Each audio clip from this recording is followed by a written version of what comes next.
Twelfth के प्यारे बच्चों, अध्याय 3 अवयव। इस अध्याय से एक ऑब्जेक्टिव, 2 अंक का एक प्रश्न और 5 अंक का एक प्रश्न एग्जाम में पूछा जाता है।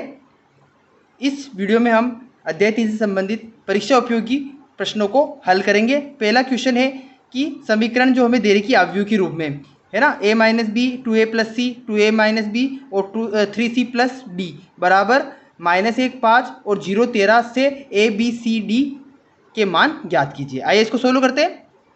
तो जो दिया है हमें, हमने समीकरण लिख ली है। देखो यहाँ पे जो इसकी कोटि है, कोटि के बारे में पिछली वीडियो में मैंने बताया था कि अवयव की कोटि यानी इसमें 2 पंक्तियां हैं और 2 ही क्या है, स्तंभ है, यानी इसकी जो कोटि है गई 2/2, है ना, और इसकी कोटि भी क्या है 2/2, क्योंकि 2 पंक्ति है इसमें 2 स्तंभ है, ठीक है, इसलिए इसकी कोटि भी क्या होगी 2/2 होगी। तो जब दो अवयव आपस में बराबर हो और दोनों की कोटि अगर आपस में बराबर हो तो वो तुलनीय अवयव कहलाते हैं। तो हम यहाँ पे क्या कर लेते हैं, तुलना कर लेते हैं। सबसे पहले इन अवयव की हम तुलना करेंगे। तुलना करने पर तुलनीय अवयव की तुलना कर लेते हैं हम। तो देखो यहाँ पे a माइनस बी इसका प्रथम अवयव, यहाँ पे a माइनस बी यानी इसका a1 वाला अवयव क्या है -1 है, तो यहाँ पे क्या हो जाएगा a माइनस बी बराबर हो जाएगा -1, ठीक है। फिर उसके बाद 2a प्लस सी बराबर क्या हो जाएगा 5, तो 2a प्लस सी बराबर 5।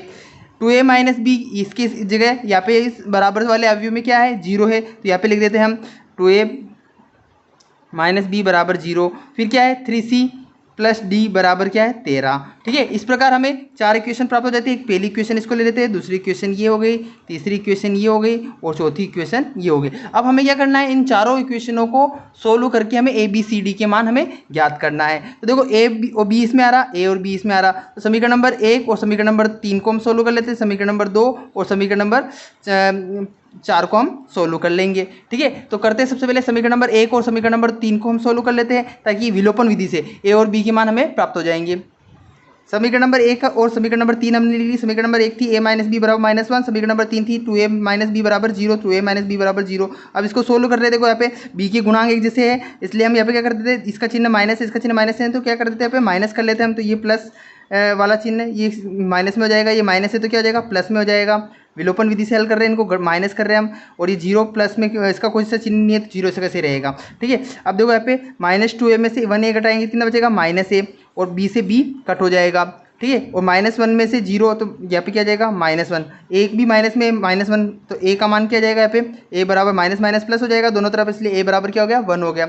अब ये a का मान तो आ गया हमारे पास। a का मान किस में रखेंगे, समीकरण नंबर 2 में रख दो, ताकि हमें c का मान प्राप्त हो जाएगा। तो a का मान समीकरण नंबर 2 में रखने पर, समीकरण नंबर 2 में रख रहे हैं हम, तो यहाँ पे a के स्थान पे क्या आ जाएगा, a का जाएगा प्लस c बराबर 5। 2 का गुणा 1 में करेंगे, क्या हो जाएगा 2 प्लस c बराबर 5, यानी c बराबर क्या आ जाएगा 5 माइनस 2, 2 प्लस में इधर लेंगे इसमें जाएगा माइनस में जाएगा, तो c का मान कितना हो गया यहाँ पे, c का मान 5 में से 2 घटाएंगे कितना बचेगा 3, तो c का मान भी 3 आ गया। अब बचा a का मान आ गया, c का मान आ गया, अब b का मान निकाल लेते हैं हम, ठीक है। a का मान किस में रख दो, समीकरण नंबर 1 में रख दो, तो हमें क्या हो जाएगा a का मान समीकरण नंबर 1 में रखने पर, ठीक है, 1 में रखते तो हमें b का मान भी प्राप्त हो जाएगा। तो a का मान हमारे पास 1 है, तो 1 माइनस b बराबर -1, ठीक है। तो माइनस b को यहीं पे रखेंगे -1, और 1 भी इधर आएगा, प्लस में इधर लेंगे, इसमें आ जाएगा माइनस में आ जाएगा -1, तो माइनस b बराबर क्या हो जाएगा -2 हो जाएगा, माइनस माइनस दोनों तरफ प्लस हो जाएगा, तो b बराबर कितना आ गया 2। तो a b और c के मान हमारे पास प्राप्त हो चुके हैं, a b c के मान प्राप्त हुए। अब हमें किसका मान निकालना है, d का मान निकालना है। तो d किस में आ रहा, किस समीकरण में आ रहा, समीकरण नंबर 4 में आ रहा। तो हम क्या करते हैं, यहाँ पे समीकरण नंबर 4 में c भी आ रहा है, तो c का मान समीकरण नंबर 4 में रखने पर, समीकरण नंबर 4 में रखने पर 4 में रख देते हैं हम। समीकरण नंबर 4 में 3 सी का मान रखा, 3 × 3 प्लस डी बराबर 13 हो जाएगा। तो 3 × 3 प्लस डी बराबर 13, 3 का 3 में गुणा करेंगे 9 बराबर 13, डी बराबर हो जाएगा 13 माइनस 9, तो डी बराबर क्या हो जाएगा 13 में से 9 घटाएंगे कितना बचेगा 4। तो इस प्रकार हमें ए का मान 1, बी का मान 2 और सी का मान 3 और डी का मान हमें कितना प्राप्त हो जाएगा 4 प्राप्त हो जाएगा। इस प्रकार हम इस तुलनीय अवयव से ए बी सी डी के मान हम निकाल सकते हैं। नेक्स्ट क्वेश्चन लेते हैं। नेक्स्ट क्वेश्चन है 3/3 कोटि के ऐसे अवयवों की कुल कितनी संख्या होगी जिनकी प्रत्येक प्रविष्टि 0 या 1 है। जब ऐसा आ जाता है, ये ऑब्जेक्टिव टाइप का क्वेश्चन है, ऑब्जेक्टिव में भी पूछा जाता है, बहुत इंपॉर्टेंट है ऑब्जेक्टिव के हिसाब से। जब 3/3 कोटि के ऐसे अवयवों की कुल कितनी संख्या होगी जिनकी प्रत्येक प्रविष्टि 0 या 1 है, यानी उस अवयव में या तो फिर 0 होंगे अवयव या फिर क्या होंगे 1 होंगे। तो हमें ऐसे अवयवों की कुल कितनी संख्या होगी, ये अवयवों की कुल संख्या में ज्ञात करना है। तो जब अवयव की जब कुल संख्या ज्ञात करना हो तो इसका एक फार्मूला होता है, अवयव योजिक सिद्धांत हो जाता है कि 2 की घात m into n. M into n का मतलब होता है यहाँ पे m तो पंक्ति है और n क्या है, इसकी कोटि है। ठीक है, तो यहाँ पे क्या हो जाएगा 2, तो m तो क्या है, इसकी पंक्ति है और n क्या है, स्तंभ है। तो m इंटू एन इसकी कोटि हो जाएगी, m इंटू एन। 3 इंटू 3, 3/3 दे रखा है, 3 इंटू 3, तो यहाँ पे क्या जाएगा 2 की घात 9 हो जाएगा। और 2 की घात 9 का मतलब क्या होता है 512। तो ऐसे अवयवों की कुल कितनी संख्या होगी 512। ये ध्यान रखना है यहाँ पे कि इसमें 512 आंसर आएगा। इसका ये ऑब्जेक्टिव के हिसाब से बहुत इंपॉर्टेंट क्वेश्चन है। अगला क्वेश्चन लेते हैं। इसमें अवयवों को जोड़ना हम सीखेंगे। 2 अवयव दे रखे हैं हमें, एक cos square x sine square x, sine square x cos square x, plus sine square x cos square x, cos square x और साइन स्क्वायर एक्स। इन दोनों अवयवों को हमें क्या करना है, बीच में प्लस का चिन्ह है तो इसको योग करना है, मतलब दोनों को जोड़ना है। परिकलित कीजिए, मतलब इसमें जो प्लस का चिन्ह है इसको दोनों अवयवों को हमें जोड़ना है। तो आइए जोड़ना सीखते हैं। दोनों अवयवों को जोड़ते हैं हम। तो देखो यहाँ पे देखना कि पहली पंक्ति का पहला अवयव पहली पंक्ति के पहले अवयव में ही जुड़ेगा, दूसरी पहली पंक्ति का दूसरा अवयव पहली पंक्ति के दूसरे अवयव में जुड़ेगा, दूसरी पंक्ति का पहला अवयव दूसरी पंक्ति के पहले अवयव से जुड़ेगा, और दूसरी पंक्ति का दूसरा अवयव दूसरी पंक्ति के दूसरे अवयव से ही जुड़ेगा। यहाँ पे ध्यान रखना है कि सेम स्थान वाले पद ही आपस में जुड़ेंगे। ठीक है, तो यहाँ पे देखो इसमें जोड़ते हैं हम। तो देखो यहाँ पे a11 यानी प्रथम जो अवयव है, प्रथम अवयव इसमें क्या है कोस स्क्वायर एक्स, इसमें साइन स्क्वायर एक्स, दोनों को जोड़ दो, cos square x plus sine square x. ठीक है, इसी प्रकार ये इसका पहला अवयव हो गया, पहली पंक्ति का पहला अवयव हो गया, है ना। 2/2 कोटि के अवयव को 2/2 कोटि में जोड़ने पर 2/2 कोटि का ही अवयव में प्राप्त होगा, उसी सेम कोटि का अवयव में प्राप्त होगा। इसी प्रकार साइन स्क्वायर एक्स को कोस स्क्वायर एक्स में जोड़ देंगे तो sine square x plus cos square x. ठीक है, फिर sine square x cos square x में जुड़ जाएगा तो साइन स्क्वायर एक्स दूसरी पंक्ति का पहला अवयव प्लस दूसरी पंक्ति का पहला अवयव, इसमें कोस स्क्वायर एक्स है। ठीक है, इसमें दूसरी पंक्ति का दूसरा अवयव कोस स्क्वायर एक्स, इसमें क्या है साइन स्क्वायर एक्स है। ठीक है, तो ये हम जोड़ लेते हैं यहाँ पे। ठीक है, अब हमें पता है देखो यहाँ पे sine square x plus cos square x सरल लिखा है, यहाँ पे भी sine square x plus cos square x, sine square x plus cos square x, sine square x plus cos square x, ये सरल समीकरण होती है। तो इसका मान क्या होता है 1 होता है। तो इस प्रकार इसका sine square x plus cos square x बराबर 1 होता है। तो यहाँ पे भी 1, यहाँ पे 1, यहाँ पे 1, यहाँ पे 1, तो 1 1 1 इसका आंसर आ जाएगा। नेक्स्ट क्वेश्चन लेते हैं। नेक्स्ट क्वेश्चन है एक्स वाई ज्ञात कीजिए। हमें 2 इक्वेशन दे रही, 2 समीकरण हमें दी हुई है, हमें एक्स और वाई का मान हमें ज्ञात करना है। एक्स प्लस वाई बराबर 7 0 2 5 ये अवयव दे रखा है हमें, और एक्स माइनस वाई बराबर अवयव दे रखा है हमें 3 0 0 3 वाला अवयव हमें दे रखा है। इसको सोल्व करते हैं, एक्स और वाई के मान हम निकालते हैं। जो दिया है दोनों इक्वेशन हमने लिख दी, पहली को समीकरण नंबर 1, दूसरे को समीकरण नंबर 2 दे दिया। अब देखो समीकरण नंबर 1 और 2 को दोनों को विलोपन विधि से हल करेंगे, यानी हम क्या करेंगे समीकरण नंबर 1 में समीकरण नंबर 2 जोड़ देते हैं, क्योंकि वाई की गुणांक यहाँ पे एक जैसे वाई से वाई कट जाएगा, तो हम समीकरण नंबर 1 और 2 को हम जोड़ देते हैं। जोड़ते हैं, देखो यहाँ पे जोड़ने पर चिन्ह चेंज नहीं होते, तो ये वाई प्लस में वाई माइनस में वाई से वाई तो कट गया है, एक्स और एक्स कितना जाएगा 2x हो जाएगा, 2x लिख दिया हमने। ठीक है, इसी प्रकार अवयव भी आपस में जुड़ जाएंगे। इसका पहला अवयव पहले अवयव से जुड़ेगा, 7 में 3 कितना जाएगा 10। ठीक है, 0 और 0 कितना जाएगा 0, 2 और 0 कितना जाएगा 2, और 5 और 3 कितना जाएगा 8। ठीक है, सेम पोजीशन वाले अवयव आपस में जुड़ते हैं। ठीक है, अब 2 को इधर ले लेते हैं हम, तो x बराबर क्या हो जाएगा पे 1/2 10 0 2 8 हो गया। ठीक है, 2 का भाग लगा दो, 2 का भाग, अब ध्यान रखना है पे अवयव के बाहर क्या है 1/2 है, यानी 2 का भाग इन सभी अवयवों में लगेगा, यानी x बराबर हमारे पास आ जाएगा 2 का भाग 10 में लगेगा तो कितना आएगा 5, 2 का भाग 0 में लगेगा 0, 2 का भाग 2 में लगेगा तो कितना आएगा 1, 2 एकम 2, 2 का भाग 8 में लगेगा 2 चौक 8। ठीक है, इस प्रकार x का मान हमारे पास आ गया है। x का मान आ गया, तो अब किसका मान निकालना है हमें y का मान निकालना है, यानी x का मान किस में रखेंगे समीकरण नंबर 1 में, तो यहाँ पे x का मान समीकरण नंबर 1 में रख देते हैं। समीकरण नंबर 1 हमारे पास ये है, इसमें मान रख देते हैं। ये हमने एक समीकरण नंबर 1 में x का मान रख दिया 5 0 1 5 1 4 प्लस y बराबर 7 0 2 5। y को हम यहीं पर रखेंगे, इस अवयव को हम इधर ले जाएंगे, किसमें आ जाएगा प्लस में, किसमें आ जाएगा माइनस में आ जाएगा, यानी 7 0 2 5 माइनस क्या हो जाएगा यहाँ पे 5 0 1 4। घटाएंगे इसमें से, तो देखो यहाँ पे जिस तरह जोड़ते हैं उसी तरह घटता भी है, तो 7 में से 5 घटेगा कितना बचेगा यहाँ पे 2, 0 में से 0 घटेगा, 0 में से 0 जाएगा तो कुछ 0 बचेगा, 2 में से 1 जाएगा तो 1 बचेगा, और 5 में से 4 जाएगा तो कितना बचेगा 1 बचेगा। तो इस प्रकार हमें y का मान भी हमें प्राप्त हो जाता है। ठीक है, तो ये हमने अवयवों को जोड़ना अवयवों को घटाना हमने इन दोनों सवालों में सीखा। नेक्स्ट सवाल लेते हैं हम।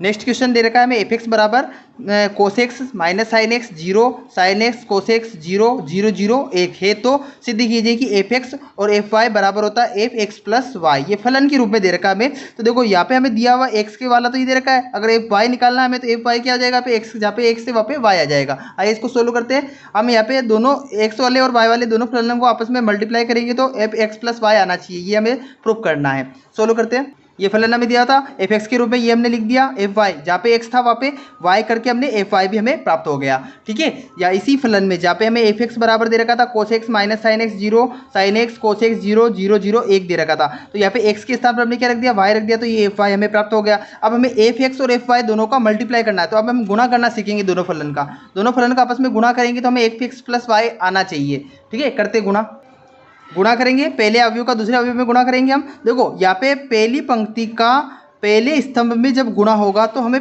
पहला अवयव हमें प्राप्त होगा। इसी प्रकार पहली पंक्ति का दूसरे स्तंभ में जब गुणा होगा तो हमें दूसरा अवयव प्राप्त होगा।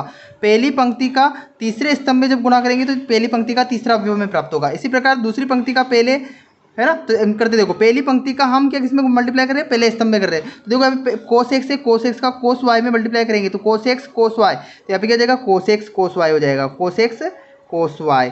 फिर ये कोस एक्स का कोस वाई में किया, फिर इसके बाद माइनस साइन एक्स का इसी के सेकंड अवयव में करेंगे, पहली पंक्ति के दूसरे अवयव का पहले स्तंभ के दूसरे अवयव से गुणा करेंगे, तो माइनस साइन एक्स का cos x cos sine y में करेंगे तो माइनस साइन वाई। ठीक है, फिर उसके बाद साइन एक्स साइन वाई हो जाएगा। ठीक है, उसके बाद 0 का 0 में गुणा करेंगे तो 0 प्लस 0 हो जाएगा।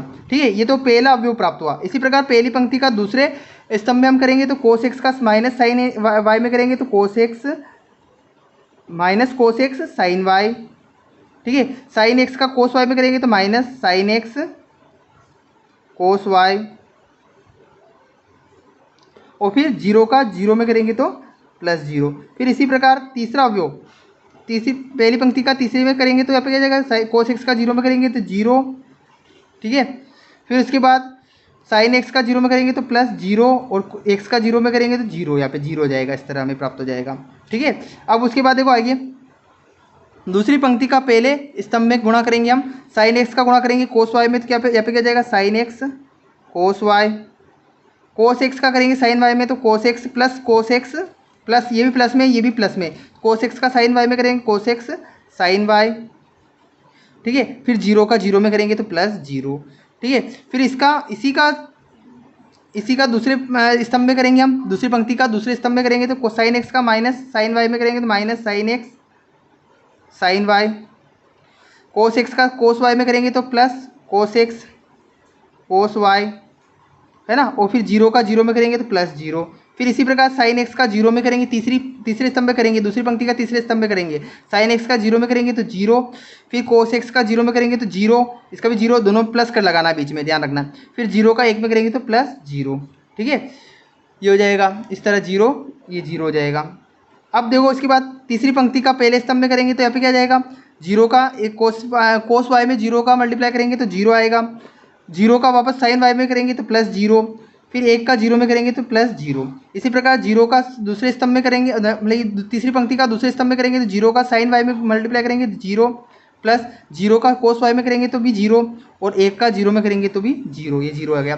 फिर इसी प्रकार 0 का 0 में करेंगे 0, प्लस 0 का 0 में करेंगे 0, और प्लस 1 का 1 में करेंगे तो 1, ये 1 आ जाएगा। ठीक है, अब नेक्स्ट स्टेप में देखो, नेक्स्ट स्टेप में हम क्या करते हैं, तो देखो यहाँ पे cos x cos y minus sine x sine y, तो ये एक फार्मूला बन रहा है यहाँ पे, cos x cos y minus sine x sine y. एक स्टेप बढ़ा लेते हैं हम, cos x cos y minus sine x sine y, ये 0 तो हट जाएगा। ठीक है, इन दोनों में से माइनस कॉमन आ रहा है तो माइनस कॉमन ले लेंगे, cos x sine y minus sine x cos y, ये बचेगा यहाँ पे, और इधर 0 0 0 ऐड करेंगे तो 0 हो जाएगा। ठीक है, इसी प्रकार दूसरी पंक्ति में sine x cos y plus cos x sine y. ठीक है, फिर इसके बाद 0 तो हट जाएगा। फिर इसमें देखो, इसमें क्या आ जाएगा, माइनस कॉमन ले लो, इसमें भी माइनस कॉमन ले ले, माइनस कॉमन क्या है, इसमें पहले प्लस वाला लिख लो, cos x cos y minus sine x sine y, और ये 0 0 0 ऐड होंगे तो क्या आ जाएगा यहाँ पे 0। फिर इसके बाद देखो यहाँ पे 0 में 0 जोड़ेंगे तो 0, यहाँ पे 0 0 0 0 हो जाएगा, और यहाँ पे 0 में 1 जोड़ेंगे क्या आएगा 1 आ जाएगा, इस तरह प्राप्त हो गया। अब यहाँ पे एक फार्मूला लग रहा है, cos x cos y minus sine x sine y, किसका फार्मूला होता है, cos a cos b minus sine a sine b बराबर कोस ए प्लस बी का फार्मूला होता है। तो यहाँ पे क्या बन जाएगा, कोस एक्स प्लस वाई। ठीक है, इसी प्रकार देखो यहाँ पे माइनस ऐसे रहेगा, कोस ए साइन बी माइनस साइन देखो यहाँ पे साइन ए प्लस बी वाला फार्मूला, ए माइनस बी वाला फार्मूला बन रहा है यहाँ पे। ठीक है, माइनस कॉमन लिया तो ये प्लस होगा ना, ध्यान रखना है, दोनों में से माइनस है तो माइनस कॉमन लिया प्लस होगा। तो यहाँ पे साइन ए कोस बी कोस ए साइन बी, यानी ए साइन ए प्लस बी का फार्मूला बन रहा है, यानी साइन एक्स प्लस वाई हो जाएगा यहाँ पे भी, एक्स प्लस वाई यहाँ पे 0 हो जाएगा। फिर यहाँ पे भी साइन एक्स प्लस वाई का फार्मूला बन रहा है, तो साइन एक्स प्लस वाई, ठीक है। यहाँ पे क्या हो जाएगा, यहाँ पे कोस ये वाला फार्मूला यहाँ पे भी बन रहा है, ठीक है। तो यहाँ पे क्या लिखेंगे, कोस एक्स प्लस वाई वाला फार्मूला बन रहा है, और यहाँ पे 0 0 0 और 1। तो ये किसके रूप में आ गया, देखो यहाँ पे जहाँ पे एक्स था, जहाँ पे हमें क्वेश्चन में एक्स दे रखा था, वहाँ पे क्या आ गया, एक्स प्लस वाई आ गया, यानी हमें जो फलन प्राप्त हुआ किसके रूप में प्राप्त हुआ, एफ एक्स प्लस वाई के रूप में हमें प्राप्त हो गया। तो इस प्रकार ये हम प्रूव कर सकते हैं, ठीक है। ये मल्टीप्लाई था, करना था, तो ये गुणा करना हमने इसमें सीखा। इस वीडियो में हमने अवयवों को जोड़ना और अवयवों का गुणा करना हमने इसमें सीखा है। नेक्स्ट वीडियो में हम और कुछ सवाल अवयवों का परिवर्तन निकालना, व्युत्क्रम निकालना सीखेंगे। धन्यवाद।